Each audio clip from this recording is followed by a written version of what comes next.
বলো বলো হ্যালো বন্ধুরা, আজকে আমি আমার রান্নাঘর দেখাবো। তো চলো সবাই দেখো। এই দেখো আমার রান্নাবাড়ি, মানে রান্নাঘর, তাই তো। কি রান্না করেছো গো?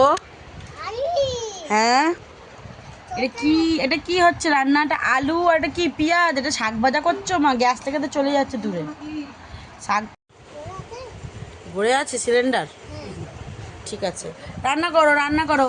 এটা শাক ভাজা হচ্ছে, এটা আলু আর পেঁয়াজ দিয়ে কি রান্না করবে?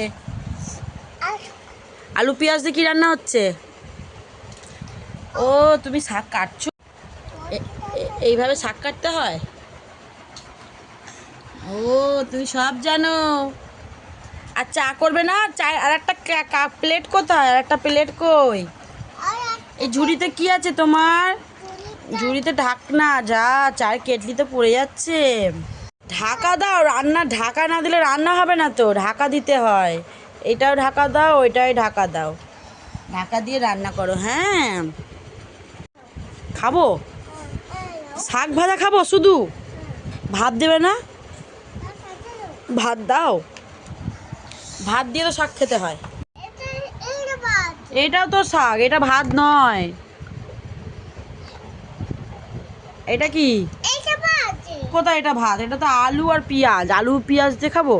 শাক দিয়ে শুধু ভাত খেতে হয়? শাক দিয়ে তো খেতে হয় ভাত, কিন্তু শাক কোথায়, ভাত কোথায়? ভাত দাও, ভাত কোথায় আছে? ভাত আনতে হবে না, চলে এসো চলে এসো, ভাত আনতে হবে না, এখানে বসো, এখানে বসো, আসো। এটা জল দিতে হবে? হ্যাঁ হ্যাঁ হ্যাঁ, যার জন্য জল খাই, জল খাই, তুমি খাও। পেট ভরেছে? আর চামচ দাও, চামচ দিয়ে তো ভাত খাবো। অনেক বড় থালা দিয়েছো, শুধু শাক খেতে দিয়েছো?